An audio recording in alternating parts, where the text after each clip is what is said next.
So guys, this is how I made $961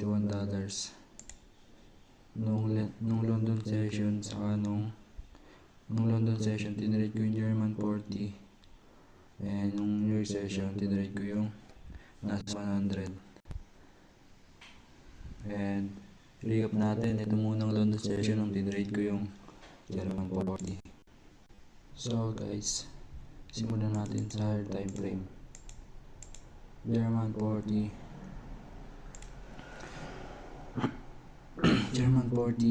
daily time frame. Yung makikita is short lang. Kalimutan ko.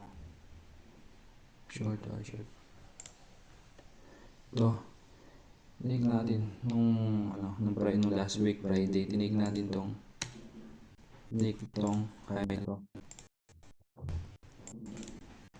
Pagka-take niyan,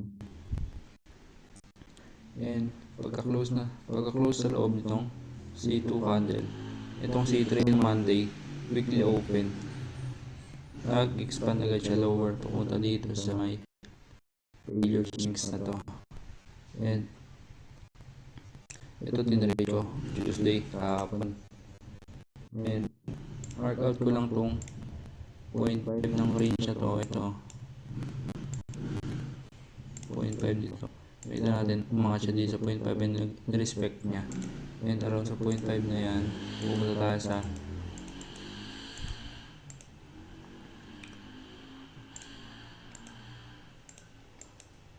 tayo dito. And dito parang 0.5 dito, hindi pa nahihit nun. Itong London dito ang trade. Hindi pa siya nahihit. So, dito pa lang tayo sa may per value gap na to. And sweep tong immediate high na to. Pagka-sweep dyan, nung London,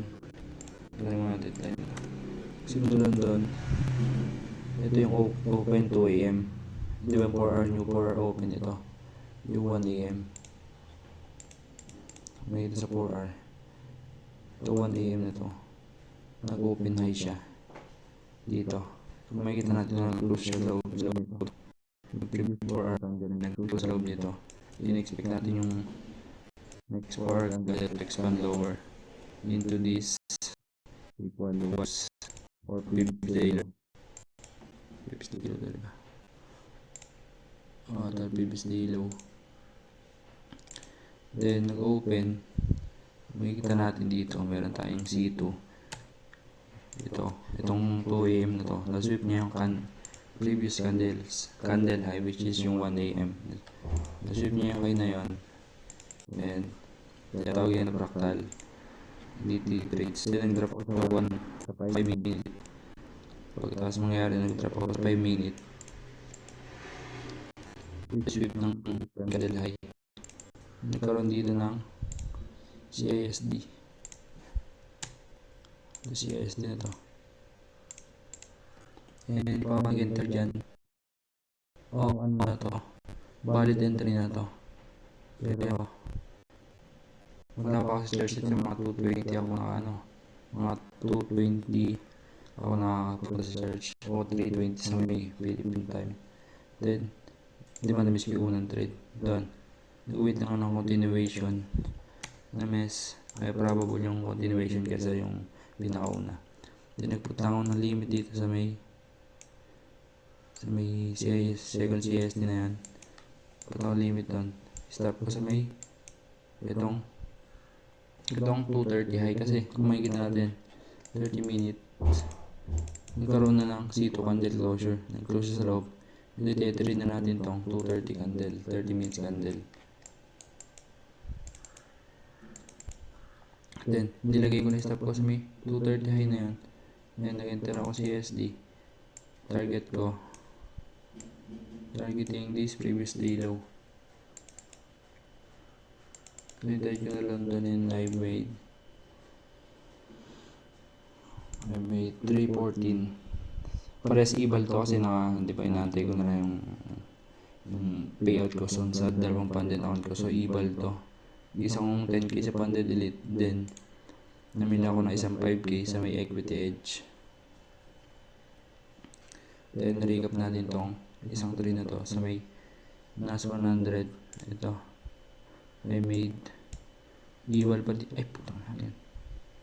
Giwal pa din to Giwal pa din tong trade na to. 614.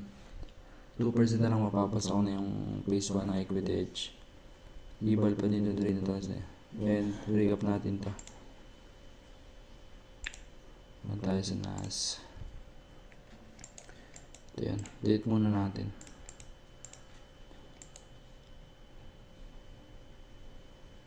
So, simulan na sa higher time frame, boy. Nasa daily. And long yung tinake ko dito, long setup ako dito.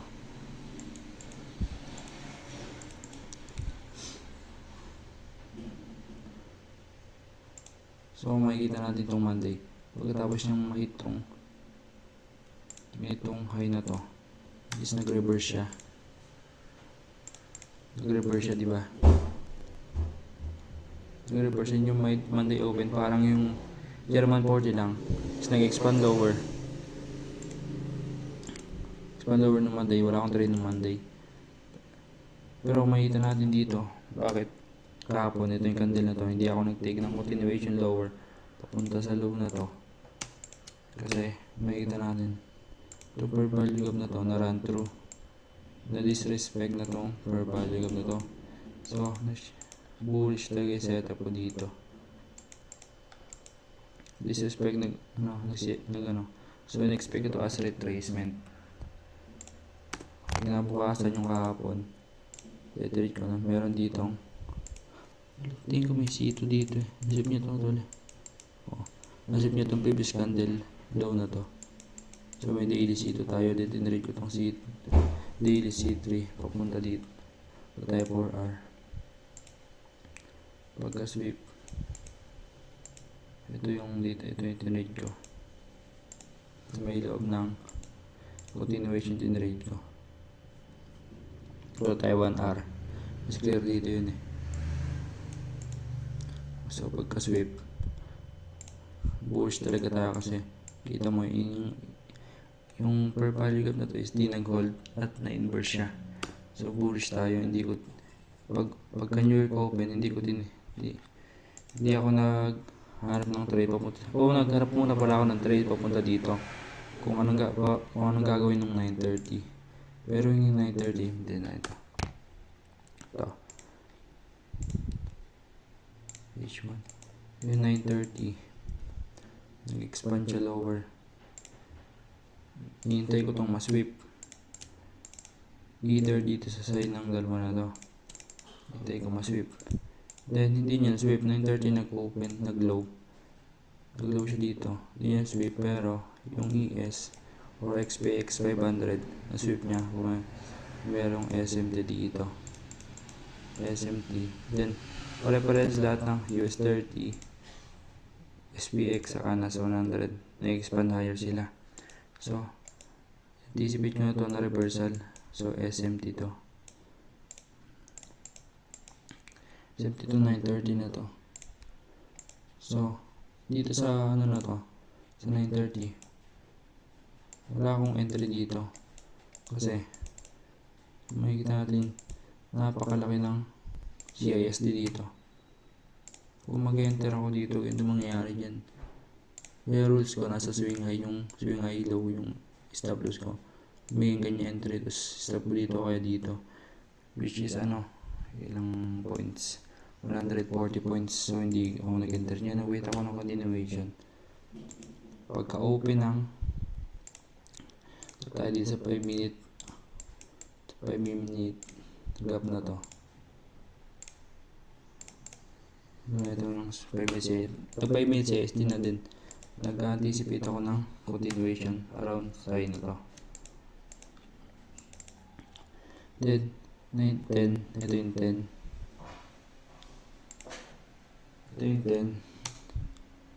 Then nag-open siya. Nag-low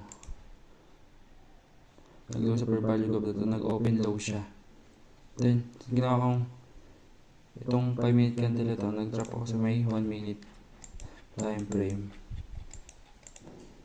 And then may nakita akong winit ko lang na magka-CISD dito. Magka-CISD dito. Then nag-entry na ako for long setup.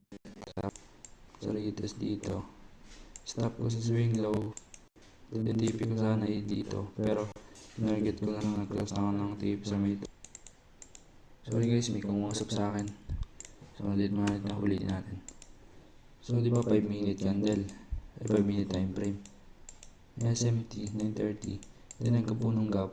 Pag open ng 10, nag-low siya. And i-expect ko na yun na low na ng 10 yung 4 candle which is 10 AM candle. Sakto-sakto. Pagka open, nag-low siya. Nag-create ng low. Then nagkaroon ng CSD itong blue candle na to. Then putla ko na limit dyan sa may CSD na yun. Stop ko sa may swing low. Kasi doon lagi yung itong pinaka-protected low dito. Itong 10 swing low na to and 10 AM low. Then ito yung pinaka-target ko. Pero nag-take na ako ng profit sa may 2.5 R. Kasi kailangan yung lead na account ko. Para may minimum trading days dun eh. So kailangan yung lead na account ko. So nag-take na ako ng profit dun. Pero nag-hit pa din naman dito sa TP to. Full TP tong setup na to. And nag-move ako ng break even dito sa may level na to. Kasi sa rules ko, mag-move ako sa break even sa internal high. So, ito yung internal high dito. So, nag-move ako. Pag kahit dito, nag-move ako. Minove ko na i-stop ko sa break even. Then, hinintay ko na lang umangat. Yun. Ito yung trade ko. Pagka-continuation dito. Confident na ako na i-hit niya na yun. Pagka-continuation dito sa 3 minute. Confident na ako na i-hit niya tong high na to. And yun yung trade ko. Arigato.